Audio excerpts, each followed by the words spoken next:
Welcome to the Fabulous 413. I'm Khalees Smith. And I'm Monty Belmonte. Later this hour, the Word Nerd from Merriam-Webster, Greenfield's Emily Brewster on the German and French mashup known as the English language. And Nerd Watch, literally. Star Wars nerds were like womp rats and bantha poodoo this weekend when Harrison Ford was at the Amherst College graduation. So, we want to know the most famous person that you've spotted in the wild in the 413 and what were they up to? Text us at 1-800-639-9120 and we'll read it at the end of the show. That's 1-800-639-9120. But first... We're really a museum of living things. We're here at the Berkshire Botanical Gardens. I'm Thaddeus Thompson. I'm the executive director. Hi, I'm Eric Ruquist, director of horticulture. Our mission is to inspire an appreciation for plants, essentially, the art and science of plants. And, we have this beautiful place, so a lot of people come out just to enjoy the place, especially between the beginning of May and the end of October. That's when we're really hopping. But we offer courses year-round, everything from plant science and horticulture, how to garden, how to design your garden, to how to cook with plants, how to paint and draw plants. Anything having to do with plants, you can find it here. Show us the plants. Just look around. That's all you got to do. But there's two parts to the botanical garden. So, we were founded in 1934 on this sort of four corners here, just north of or west of Stockbridge, and as a community-based organization. On this side of the south side of the campus, we've got more of our propagation and our education. We've got this vegetable garden, we've got the woodlands, and on the other side, we've really got our display gardens primarily. So 24 acres total, and we're also opening up a native plant meadow on the other side. Nice. Oh, that's wicked cool. Yeah. Talk about the relationship the Berkshire Botanical Garden has with native plants. Khalees and I, as we were looking through all of the plant sale, I was saying how I planted Vinca minor or myrtle, which I think is not a native plant, and went crazy, and I regret that now, 20 years after owning my house. But there's been a movement, I think for good reasons, to move towards native plants. What's the Berkshire Botanical Garden sort of relationship to that movement? Well, for one, our collection is not exclusively native. We really display what grows best here in Berkshire County, but we really want to be mindful about what we grow, what grows well, what is the right place, what's also good for the environment, what's not pernicious, Eric, or invasive, really overly aggressive, plays well with others in terms of... We have those too. Look and learn. Right. What not to plant as well. This is the cautionary tale garden. Well, as an example... I would love to see that, actually. If you built a cautionary tale garden, I think it could be really instructive for most of us around here who make mistakes with the things they bring in going, oh, this is pretty, and then all of a sudden 2 years later, you're like, oh my God, what have I done? I cannot get through this. Yeah, it's filled with poison ivy and Seymour from Little Shop of Horrors. Feed me, Seymour. That's right, boy. You can do it. I love it.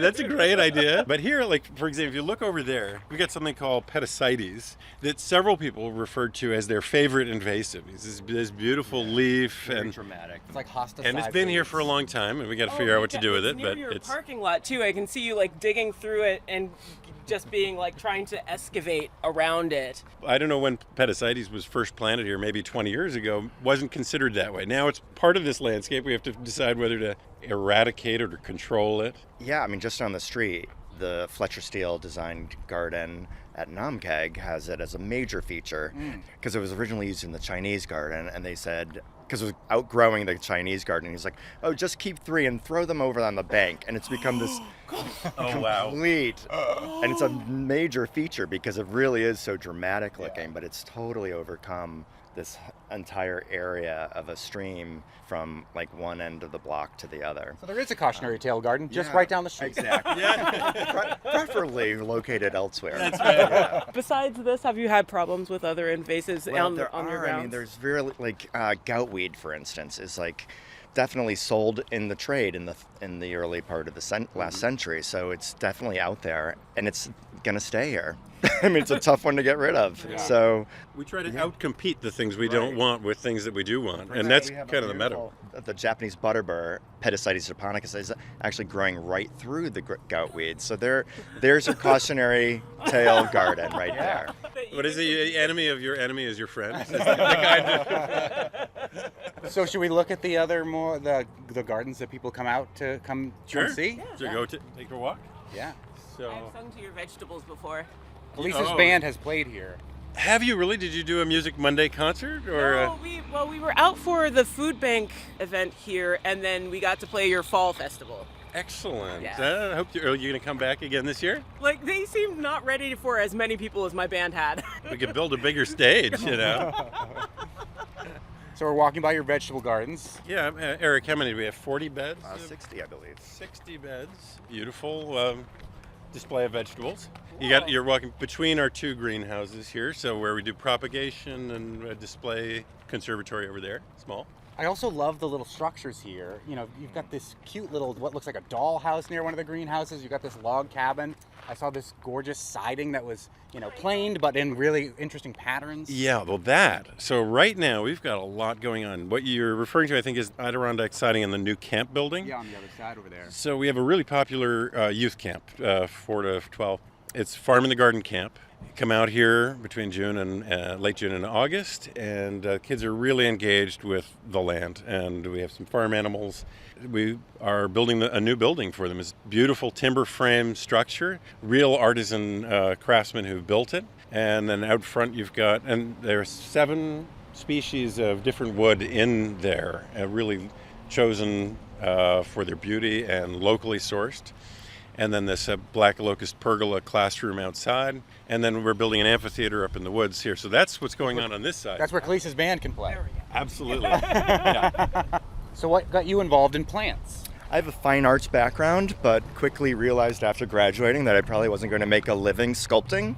And really kind of got into horticulture because I've always been a gardener. My mom's always been a gardener, and it sort of evolved out of just one interesting job after another. And then I went eventually apprenticed at Stonecrop Gardens in Cold Spring, New York, where I later worked. I was mostly in the private sector. I was the head gardener for Bunny Williams, an interior designer with a garden of note in Falls Village, Connecticut for 13 years. Gorgeous Yeah. garden. Yeah. It's sort of I would argue that, like, your fine arts degree in sculpture, you may have proven yourself wrong by moving into working with plants. This is still sculpture. Yes, absolutely. There's definitely a connection. living sculpture. Yeah, exactly. Well, here's an example of that. As you come into this entry garden, this sort of evokes the Berkshire Hills. This was a design competition. It was University of Tennessee students who won this, and we built this garden back in 2018. And this is prairie dropseed spirabolus, and actually Eric burns this off in the early spring. Like literally burns it? Literally burns it, which actually the very first time, so I've been here coming on to 2 years. The same for Eric. Well, I was on the other side of the road, walking this way, and I saw this billowing smoke, and then I saw flames, and I ran over here. It's like, what's going on? The gardens are on fire! And there's Eric, like, creating a little forest fire on this spirabolus. You have to bring a flame Hose in hand. And You do it with a torch in flamethrower? the other. Yeah, Basically, must had be a flamethrower. The most fun part of the job. it's fun for sure. It's a little stressful. Do people line up to see this happen? I would come out just to watch it burn the garden It was popular down. on social media. I Yes. will say that. Mhm. Yeah, Eric almost went viral. You would never know that this hill was just on fire 6 weeks ago.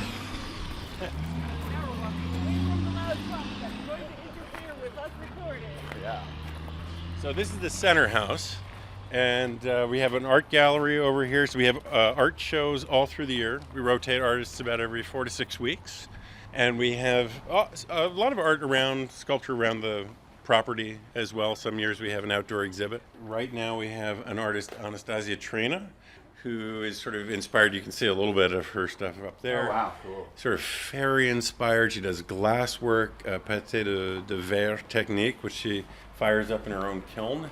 And it's really great. So really nice spring exhibit, I think, right now. It sort of corresponds with the season.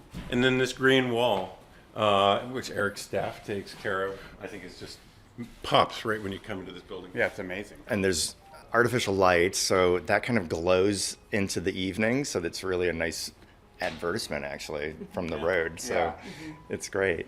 That's gorgeous. Also, it's nice to look at this and go, oh, I have this plant. I have that plant. I wonder if That I one's could not sneak doing off well. with this one in my pocket. Right.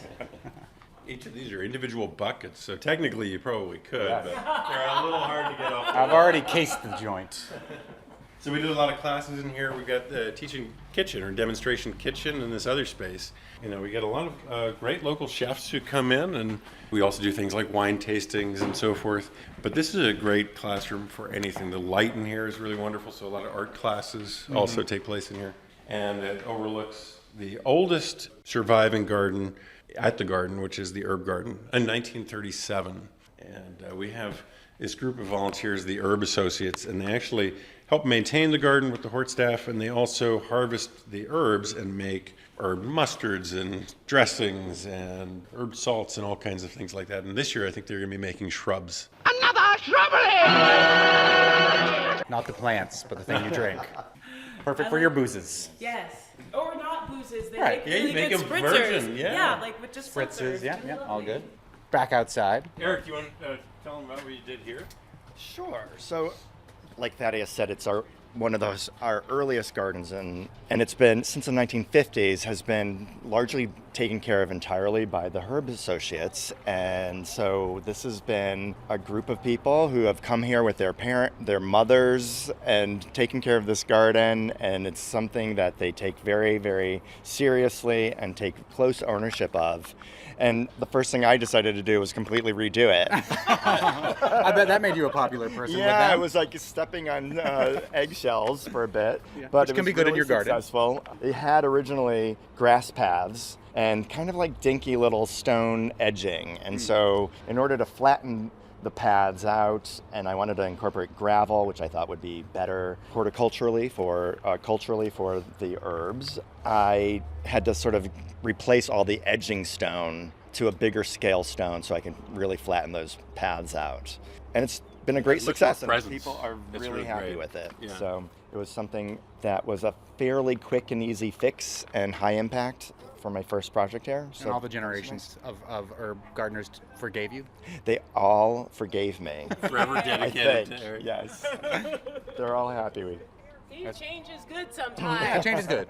It looks gorgeous. It makes me envy. I have all sorts of stonework I'm aspiring to do at home, and it's inspiring me.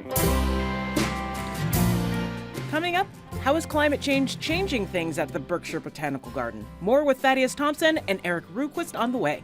Plus, the word nerd and nerd watch.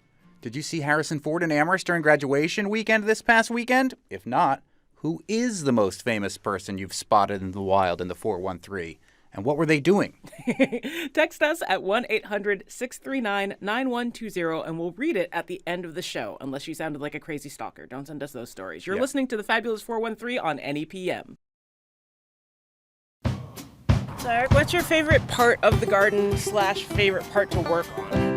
I mean, I really do enjoy working on the collection under glass, and I felt like we were a bit of at a deficit we don't have a lot of greenhouse space, but I've been sort of trying to get more conservatory plants and greenhouse plants and build the collection. I do have like this total pelargonium fetish that everyone jokes about. I love scented pelargoniums, and I love species pelargoniums, and anything sort of unusual in that category. Yeah, that could be my current favorites. That sounds like it's definitely in the running, if not the forerunner. Yeah. That's what I love, though. You got this, passion for certain things in the collection. You'll say, and Eric has a chance with, we're talking about art. I mean, the garden is a canvas, and all the gardeners here and Eric are painting this canvas, and nature paints this canvas every year, so it changes all the time, and I think it's what our guests come for and appreciate.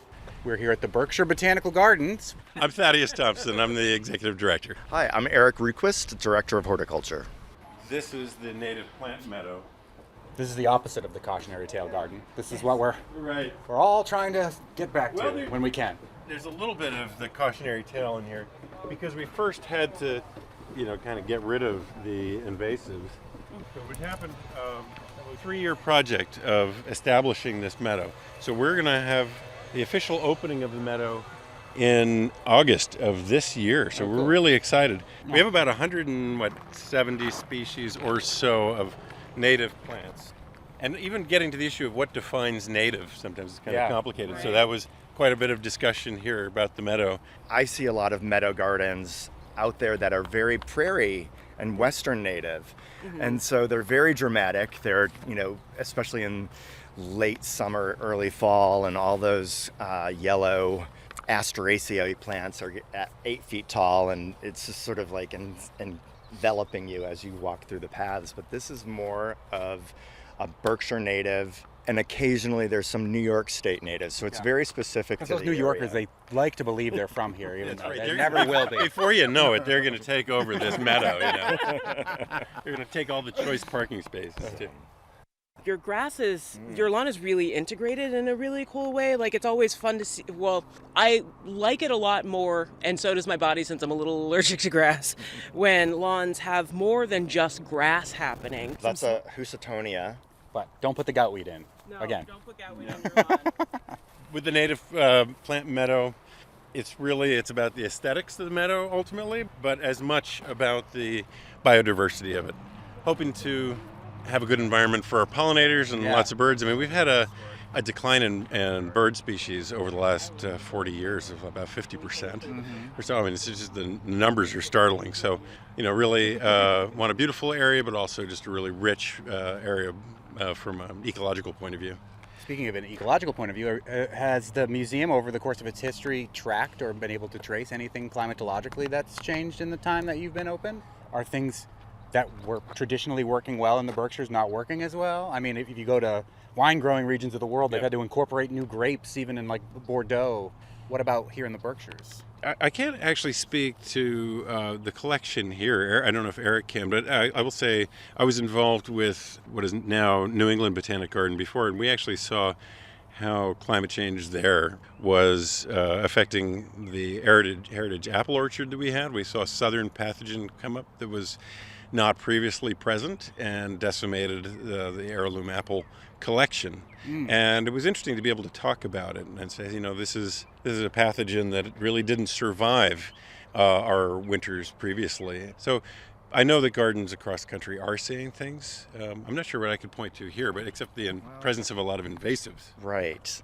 It is actually mostly pathogens that I'm sort of more concerned with. Ron Kujawski, who comes to consult with us every week and sort of walks the property and tells us what horrible thing is happening and what horrible bug is happening, and he's like the Grim Reaper. He does it with such good humor. he's really cutting everything Charming down. guy to tell you, like, Ron, you but really every- should slit your wrists. On a pale horse. And I brought this scythe for a reason. Cutting it all down. He is on my horticultural advisory committee, and every meeting he features a new horrendous thing that's coming down the pike, and it's all sort of, we joke about it. We're just like, oh God, what else do you have to tell us? Keep him from watching The Last of Us if he hasn't already. Not bacteria, not viruses, so fungus. Yes, that's the usual response. Spongy moths, Spongy jumping moth worms, and- all kinds yeah. of acrobatic And insects. The last most concerning was, and it's interesting enough because it is affected by climate, but there is something we're hoping doesn't develop, but it's a series of pathogens that are all native pathogens, but they've been kept in balance. But now that climate change is upon us, it is out of balance, and it could be very detrimental to our pines, which are such a part of our important part of our landscape. So that was the most gloom and doom. So you're saying Christmas is canceled. recent. Is that what you're saying, Eric? Yeah. Ho, ho, ho. But we try to bring joy to people. Everything looks great here right now. We only live one life for a short period of time. Enjoy it. I regret nothing. So actually, no, here's a good example. So we're walking down towards Lucy's garden, which is a topiary garden. And this was installed in 2019. And you can see some of these really fanciful animals. Yeah, and it's really topiary, great. if you don't know, is when they shape bushes into objects. And I saw a turkey over in the sort of the main area. There's a turkey over there. We got chairs. We got various creatures, an elephant, a crocodile, and bear, and so forth. This is a really fun garden. There's a little pavilion structure in the middle of it. But we also felt like we wanted to create more mystery around it, a sense of discovery and arrival.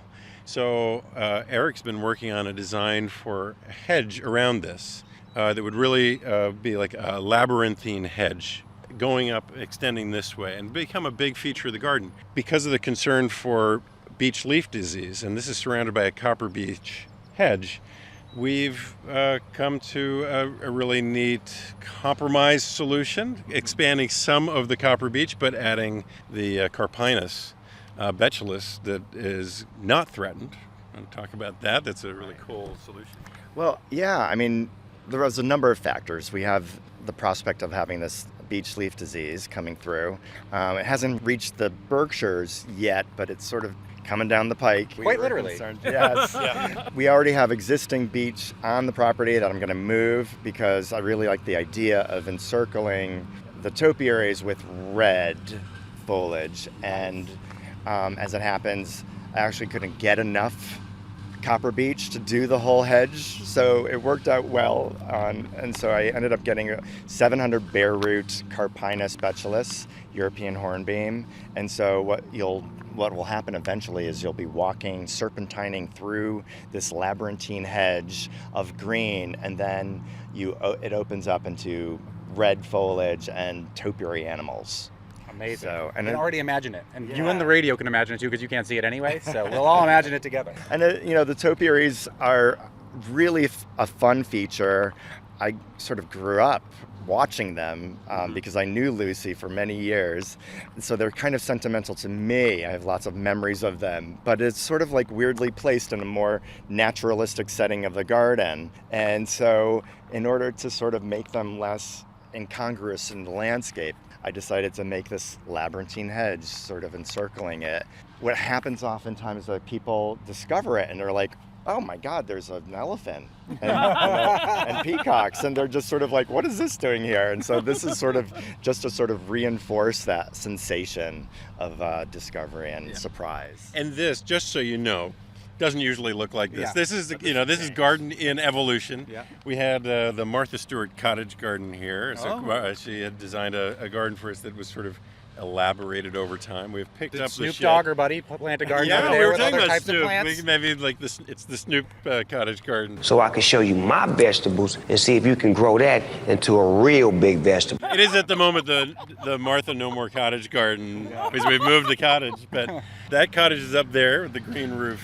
And we'll do some planting around that, and then this becomes part of the hedge. So. I love it. And, the garden is always changing, So. Yeah, that's part of the fun. It's not so hard.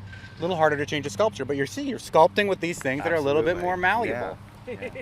So over to the left is our daylily border, or daylily walk, which is also very historic to our garden. And the original daylilies came from the New York Botanical Garden that has a similar daylily walk.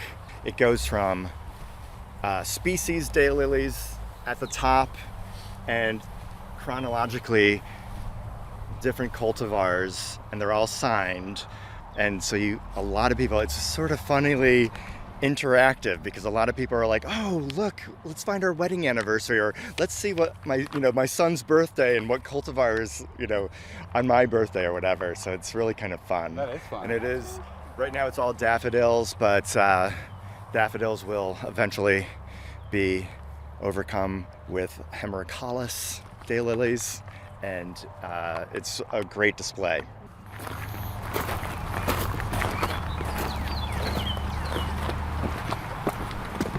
I got to show you a really cool tree here. This is actually really my favorite tree here. It's a weeping hemlock. I think it was planted in 1937. It's like a jungle gym all on its own. I The want to kids go love it. I play think they call it underneath the grandfather tree, and they come and they have story hour under here. Oh wow, Really? that is Yeah. fun. And if you climb through, then this is kind of a small pinetum here. So you have an umbrella pine, right, Eric? It's got this beautiful bark. There are yews beyond that, and it's kind of this neat little grove. It's a hidden spot. I shouldn't be giving the secret because I feel like this is my hidden spot, but other people have discovered it. When they can't find you, But when you you're gotta- supposed to be in your office, we know where you're going to be. Yeah, right. I'll be under the hemlock. What do you think of that? It's pretty great to be. I want to climb all over it. There are a lot of these little hidden spots around the garden. Like in the children's garden, for example, there are also these neat little spots, and kids will find them. There's a rain garden kind of tucked away. Now, I think with all the work we're doing over the camp building, it opens up the woodland side of the garden, which has been kind of appreciated. But there's a vernal pool that's over there that I think people will be able to see, where things grow there that don't grow elsewhere in the garden. And that's what we try to do, is provide sort of moments of discovery and excitement and joy to people as they come through here. Working for me. Thanks again to Thaddeus Thompson and Eric Ruquist for giving us a tour of the Berkshire Botanical Garden. It was the best. Later in the show, Nerd Watch. Did you spot Han Solo / Indiana Jones / Rick Deckard / President What's-His-Name from Air Force One in Amherst during graduation this past weekend? If not, who is the most famous person you've spotted in the wild in the 413, and what were they up to? Text us 1-800-639-9120, and we'll read it at the end of the show. That's 1-800-639-9120. Up next, the Word Nerd on the German-French mashup that is the English language. You're listening to the Fabulous 413 on NEPM. Oh, hello? Hello. Word Nerd Emily Brewster, resident wordster, actually from Greenfield. From our dictionary in Springfield, we're going to do a linguistic history. Little bit, yeah. Do tell. English is primarily a Germanic language, which can be very surprising to anybody who studies a Romantic language, because you hear all these words that are very obviously very closely related to English words. And yet, so they're Latin based because they come from they sound just like the French word, or, a variation on the Spanish word or the Italian word. But the core of English is Germanic. The most basic words in the English language, the words that are used most frequently, are almost all German words. So all of our definite, our articles, definite and indefinite articles, most of our prepositions. Busy prepositions, always on the go. Words like arm and hand and finger, like these things house, words that you use a lot as a child, words that kids learn early on. But the English language has its origins in the amalgamation of three dialects that came from kind of what is like, northwestern Europe, where Denmark and Friesland and those kinds of places are. There were these three Germanic... Yeah, back when we named places for like what you experienced there. Was Friesland Iceland, or was Friesland Greenland? Because there's that whole big thing about Greenland's actually icier than Iceland is, whatever, so... But then we get into things like Jutland. Why Jutland? I have no idea what that is. Jutland is basically Denmark. Anyway. Yeah. And Friesland is part of the Netherlands now. Okay, but a very, very long time ago, there were these three Germanic tribes that came over and settled what is the island now known as Great Britain. They were the Jutes, the Angles, and the Saxons. Also the Jutes from Jutland. Yes, exactly. And were the Angles... And the Saxons from Saxon. Saxony. And were the Angles the cutest of them all? Like acute angles? Or is that joke too obtuse? Oh, my God. Wow. The Angles were charming enough to really grant their name to England. So they did have some kind of pull, Monty. I think you're onto something there. And they spoke mutually intelligible dialects, but they were different enough. And they all kind of, they did some conquering, they did some settling, and their dialects all together formed what was the basis of Old English, what became Old English. It's the Voltron of English. So English kind of like percolated by itself, somewhat in isolation, until in 1066. There was a conqueror, William the Conqueror, who came over from part of France known as Normandy. He was a Norman French. And there's a big battle. He won. And as a result of him winning, he really changed the linguistic history of the English language. He decided that he was going to bring these Norman French speakers over to the island and put them in all the positions of power. So for about 200 years, there is basically no written record of English. There is this gap in the record of written English because everything was done in French. The language of government, administration, literature, everything. The French speakers were the ones in power, and so they were creating the written records. 200 years on, English kind of reemerges in the time of Chaucer, and it is a new creation. It is a new language at that point. It has had this enormous influx of these Norman French words, which are, of course, Latinate words. And the resulting language is this beautiful, bizarre combination of the two. bases of the language. Even if you read Chaucer now, though, it's almost unintelligible to the contemporary English speaker. So what has transitioned it from being Germanic in origin and those 3 tribes coming to the island that we now know as England, and then the Norman coming in and adding that influence? How come Chaucer's English is so much different than the English that we speak today? Well, because it is still hundreds of years old. It's Middle English, right? So it's like the 1400s, and that's a very long time for a language to develop. We can even think back to, the writings of the colonial period of the United States. And there are different turns of phrases. There are phrases that don't make sense to us anymore. And those are just a couple hundred years old. But, 1400s, that's significantly longer ago. But the core grammar of the language is still Germanic, and it was in the time of Chaucer. What happened as a result of the Norman conquest is that the language got new vocabulary. It didn't really change grammatically. The grammar was kind of already set, although it did lose endings over time. It lost inflections. You learn a language like French or German or Spanish, and you have to know what the grammatical gender of a word is, and you have to conjugate things in all these ways. And English has its own complications and charms, but it doesn't really have inflections in very many cases at all, right? We've got singular and plural, and we have great ability of adjectives and adverbs, and we have the tenses for our verbs. But besides that, we really don't have very much. It's kind of nice that English is so neutral in that way, because trying to remember gendering of words in other languages is often a little bit of a hassle. Oh, it totally is.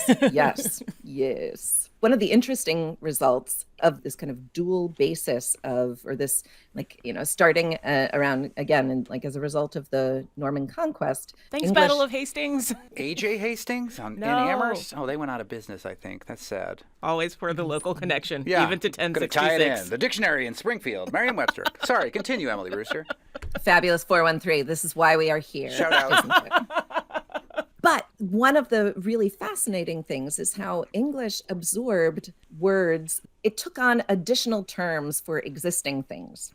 So we ended up with all these pairs of words. Sometimes they're very close to synonyms, and other times they have different connotations attached to them. For example, the word house is as old as Old English. It's Germanic based. And the word mansion is a French word that came in with that Norman conquest. Now, the word mansion originally referred to any kind of dwelling at all. It could be a shack, it could be a tent, it could be anything. But the two words, the one was already in the language, the other one got brought into the language, and the meanings differentiated. And they differentiated in a way that's actually very typical for these French borrowings, these words that were adopted later. The French borrowing often retains some of the prestige that it had as the language being spoken primarily by the people in power at the time. So does the French always make it sound fancier? So house we think of is you live in a house, that's fine. Or maybe even the German Hofbrau house, H-A-U-S type thing. But then mansion, mansion. I think you'd see the French people are in charge. That's now aristocracy. And they're talking about their maisons. And now you get mansion because you've seen the fancy people in their mansion, in their maisons, but you're mispronouncing it, or rather you're porting it into a Germanic pronunciation of the word, kind of, to make it fancier. Oh, sometimes we do that. Yeah, and other times we just trash it completely. Right? We'll borrow a word and just flatten out any of its history. No linguistic typography here, none. That's your whole damn raison d'etre, ain't it? But often it is true that the words that are the words for fancier things ended up right. These words were synonymous, and then the one took on use specifically for the fancy thing, the house and mansion. Another example is offspring and progeny. So offspring, you gotta keep them separated. It's very Germanic, really, in its construction. If you become familiar with these things, you can kind of recognize it, right? It's like this off and spring. It's a word that's two other words plopped together in Germanic fashion. And they're both very basic words. They're very familiar words. Offspring, right? It's something that has sprung off from another thing. Progeny, meanwhile, is definitely Latin. Again, if you want to make it fancy, make it French. Why do you think I have this outrageous accent, you silly king? What are you doing in England? Mind your own business. Or Latin. Yeah, you can, yes, you can make it fancy. You know, I think that it's also seems like it creates distance in some ways. You know, Monty, of course, will love this. You know, the words for bodily functions and bodily emissions. We have the words that are Germanic are the swear words. They're the words you're not allowed to say. In some settings. And then the Latin word is the word that, you know, appears in the medical journals. And so the Latin-based word can also provide a kind of distance and propriety, and they're not usually earthier words. What are some of the bodily function ones that are fancier in French, though? If we can't say them in the Germanic-based English because of FCC violations, the only one I can think of is derrière. Well, excrement, Monty. Even the word excrement is French. Right. No, I mean, that's the one you can say. Uh-huh. What's the one I didn't say? It does begin with an S? Yes. See how well-behaved I'm being? Art director Tony Dunn and CEO Matt Abramovitz. Yeah. But then there's like other ones from, like, I would assume that, like, you know, we get bidet and like douche and like other things. Sure. Are we allowed to say those? I don't know. Those are okay. I think so. Yeah, I think they are. Now, there's another category of these pairs that I think is also really interesting. And that is the food words. So, because who wants to eat German food? Actually, German food can be really delicious. We like going to the Student Prince. Yes. Yeah. More pickles, more better. Also, pig knuckles are delicious. So Old English had pig and swine, but we got pork from French. That does sound fancier. Yeah, right. And the same thing, it used to, I mean, I think what used to be the case is that we would call the thing that was raised on the farm by one name, and then when it was on the plate, prepared in whatever way it needed to be prepared, it was still called by its animal name. Right. But when we got these words from Norman French, we now had an opportunity to make a distinction between the creature and the dish. This also happened with, you know, cow or ox is the animal, and then you get beef. Right. You have sheep, and now you can also eat mutton. My mom got freaked out when my son was very young when he said we're having cow for dinner tonight. She didn't like that. I'm like, but it is what it is, Ma. Get used to it. But it's kind of French has become the euphemism to help us distance ourselves from the fact that we're actually taking a life to sustain our own. And then we get poultry from that too, right? I'm sure. Yes. Now, right. Does this qualify actually as a euphemism? I don't know. Did it originally? I don't know. Right? There is an interesting question there. I think it doesn't qualify as a euphemism anymore because beef simply is what we call it. It's what's for dinner. Beef. It's what's for dinner. But was it a convenient distinction? Did it provide distance to people, and does it still? Actually, I think it does. Certainly, right? It's helpful to have that distance. Well, yeah, if you feel guilty about eating meat, for sure, speak it in French. But then, like, when we start getting into other things that you can eat, especially other animals that you can eat, we have to refer to them by their base name because we don't have that connection anymore. Right. We don't have, like, something to create that distance. Like, when you're eating elk, you're just eating elk. But when we're eating snails, we love to say escargot. That's because when you say you're eating, I mean, for the same other reasons, like, yeah, we're going to eat snails. I'm going to go get snails. Actually, now I kind of want some. Me too. I have to make an H-Mart trip to get rice anyway. Maybe I'll pick some up. Sounds good. Yes. Are there other pairs, Emily Brewster, resident wordster from Merriam-Webster, in the English language now where the German and the French are fighting it out for common usage in our modern parlance? Sure. I mean, the battle is fought, right? The battle is fought, and these words have just kind of settled into contexts where one is more appropriate than another. You have word live, dwell, abide. The dude abides. I don't know about you, but I take comfort in that. Those are all Germanic based. Those are all really, really, really old as the language itself. And then you have a word like reside, which also gives us residence, right? And resident. And there is something elevated about those words. It's very clear if you look at writings, poetry, literature, at how English writers use these words to provide different connotations, also to give contrast to different things. Sometimes it's just used because it's variation. We have such a wealth of words, in part because we have these near synonyms all over the place. And so we can just throw them into poems and stories and songs, and you don't have to be so repetitious, right? You can say, I live there, I shall abide, they resided by blah, blah, blah. It really provides a lot of richness to the language. It's almost as if the French have that sort of I don't know. Oh, really? I've been waiting to say that the whole Je sais time. quoi.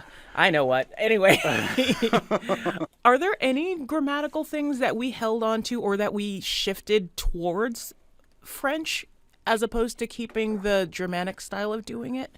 It's always funny when we kind of Frenchify a word that isn't supposed to be French. English and French have this very complicated relationship where English speakers have actually goes both ways. But you take a word like a prefix menu. Mm-hmm. Right?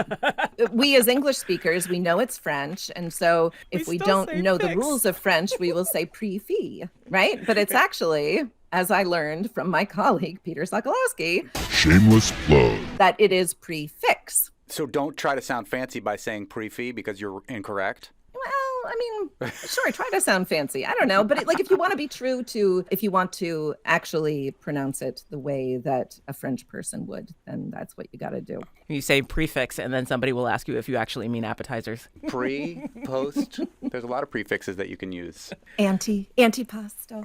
Yeah. It opposes other pasta. Yes, it is pro-rice. Words are not restrained by their histories. They can go and do whatever the speakers of the language use them to do. Give us all of your words and none of your rules. Right. That's the Pretty American much. way. I guess lesson learned that if you're one of those people that gets frustrated because you have to push 2 to make it in English on the phone tree that you're calling, know that you are also speaking German and French, even if you don't acknowledge it. Maybe broaden your horizons to the breadth and depth of the languages that exist in the world, because they may have made up your own. Definitely And just did. press 0 for operator. Yeah, I do that all the time, too. Take me right to a human. Got a linguistic conundrum or a lexicographical pet peeve that you want to ask the word nerd about? Email us, thefab413@nepm.org, or text 1-800-639-9120. And while you're at it, text us if you're one of the lucky ones who spotted Harrison Ford in Amherst this past weekend. If not, who is the most famous person you've spotted in the wild in the 413, and what were they doing? Text us at 1-800-639-9120, and we'll read it at the end of the show. You're listening to the Fabulous 413 on NEPM.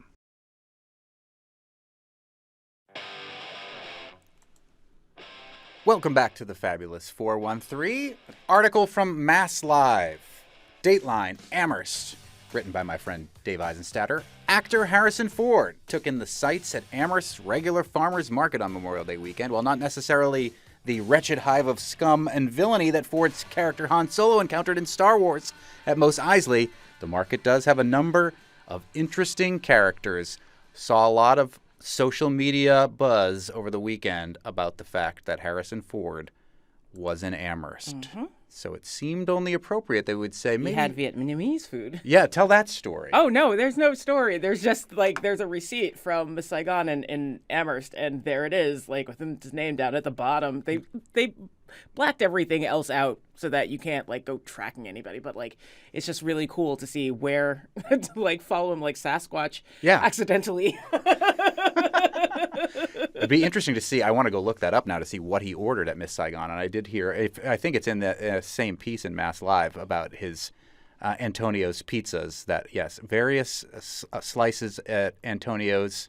One was pepperoni and sausage and one tomato basil. We could have invited him to Pizza Quest. No, he's not got the right pizza. We have been asking you this hour whether or not you have either seen Harrison Ford in the wild or whether you have spotted a celebrity, and several of you have texted us at 1-800-639-9120. Including Gary from Northampton, who said, not the most famous, but his favorite. I'm assuming your pronouns, and I'm sorry. I ran into Mr. Rogers at the corner of Main and Pleasant Street in Northampton. He was headed to Eric Carl's studio to do a piece for his show. A large group of young adults were following him, totally in awe, giggling and jockeying for position to be close to him. And he turned to me, waiting for the walk light to come on, and smiled and lifted his eyes as in mild embarrassment. And the best thing about that is I know exactly what piece, and most of us know exactly what piece he's talking about. Yeah, a wonderful piece that it's worth checking out just for scenes of Northampton, but also Mr. Rogers. For sure. And Eric Carl. Yeah. Mike from East Hampton texted in to say, 1, I met actor Jeffrey Wright at an Amherst College reunion. I don't know if that counts as in the wild if you went to school with Jeffrey Wright. Might not have been the same year, in which case I think still counts. Or if he wasn't famous when you went to school and then became famous and then you realize that he was famous, I think that counts as in the wild. I met Allison Janney that way, but not in the 413, so that's a different story. Oh. She Did you went go to school Kenyon. I didn't know that. Yeah. At the same year as you? No, she was one of the first classes of women because Kenyon used to be all men, and she's in one of the first classes to graduate. I met a star of the West Wing, Corbin Burnson, topless, both of us, on the beach at the Ashfield Lake House. And the owner of the Ashfield Lake House, Dree Rawlings, took a picture of the two white bald men talking on the beach and texted it to me. And I said, please do not ever let this photo see the light of day. Mike from East Hampton continued in his text. 2, I met Frank Black at the Eastworks building, and I hear he's a frequent sight there. Frank Black, Black Francis, Charles Thompson, Amherst resident, rock god from Pixies, who we were just playing there. He also added, Mike added, wicked love the show so far. Keep it coming. Oh, thanks. Very sweet. Our engineer Betsy said her mom made me go to Chris Daughtry while he was eating at an Italian restaurant before performing at the Big E and try to get him to autograph the back of their receipt. She did not believe he was a celebrity, but went up regardless with much prodding. He was nice, and she has felt bad for interrupting his dinner ever since. My wife, who would never do this normally, was in labor with our last child, Pax, who's now 10 years old, and Dax Shepard was eating at Magpie while filming in the area, and she, with labor courage, walked up to him and said, I love Parenthood. It's a great show. And she would never have normally done that. I thought that was pretty cool. Carolyn from Greenfield texted, I met President Carter on a plane from Atlanta to Hartford in October 1999. He was attending a funeral in Connecticut, I believe, and shook hands with all of the passengers before we took off. Pretty cool. Didn't actually happen in the 413, but since Carolyn is from Greenfield, we'll allow it. Any other fun sightings you've had? Well, I mean, like, there's the obvious ones of J. Mascis, and when I used to work at what is now, I do believe, Share Coffee, but used to be Rayo's in Amherst, he would come in the afternoons and grab a coffee and, like, a chair and, like, hang out in the corner, and we would just try not to fan too hard over it. J. Mascis of Dinosaur Jr. Indeed. Fame. I saw J. Mascis at the Montague Book Mill before I was really making my way in the world of rock radio at the time, and I had my oldest child in my arms, and I said, will you give him a rock and roll blessing? And J. Mascis put his hand on my son Atticus and just went, ooh, and I thought it was the coolest thing. That is kind of the coolest thing. I was at the dearly departed Sylvester's restaurant in Northampton getting a coffee, as I did every morning, and I looked at the midsection of a human being who was quite clearly tall, and when my eyes went up to the top of the midsection of that human being, it was the actor Jane Lynch, which was amazing and was kind of like a welcome surprise. Also in Sylvester's, I was told by my boss at the time that J.K. Rowling, author of Harry Potter, was there. And I ran from what I was doing across the street over to Sylvester's to try to see if J.K. Rowling was there and if I could interview her. And it turned out to be Rosemary Kane, who was a guest on our show on St. Patrick's Day. She's Irish. She's not English. She does bear a tiny resemblance to J.K. Rowling. There are pictures of her on the NEPM site that you can find on our page. No. Years and years ago, when we still all loved J.K. Rowling in the way that we could have, maybe, she looked a little more like her. So still no. Yeah. Well, we want to know. If you text us again throughout the course of the day, we'll read your texts of famous sightings, and hopefully you got to see Harrison Ford. I know my buddy Scooter got to see him at the graduation. Pretty cool. Well, tomorrow in the fabulous 413, did you know that the first and currently only black woman to win 2 Oscars is from Springfield, Massachusetts? And Thursday in the fabulous 413, we'll talk with that 2-time Oscar winner, Ruth E. Carter. And we'll have our weekly chat with U.S. Congressman Jim McGovern. The clock is ticking on the debt ceiling, and Congressman McGovern may be at the center of this debate. And we'll ask your questions of him if you got one. And we still want to know what your favorite or least favorite asparagus recipe is. Send us an email or a voice memo at thefab413@nepm.org, or you can text us 1-800-639-9120. Our director is Tony. Over the mountain and through the hills done. Our engineer is Betsy. They'll never find me now, Lankto. Our technical team is Bart. Do I want to know why you have the first aid kit out rankin'? Kara, Nowhere is Quiet Foster, and Punk Rude Boy Dubé. Musical thanks to Spouse, Happy Valley Guitar Orchestra, Whiskey Treaty Roadshow, Little Shop of Horrors, Monty Python, Schoolhouse Rock, Snoop Dogg, Raising Arizona, Sam Elliott, Bridget Bardot, and Serge Gainsbourg, The Pixies, and Dinosaur Jr. I'm Khalees Smith. Monty Belmonte. See you tomorrow.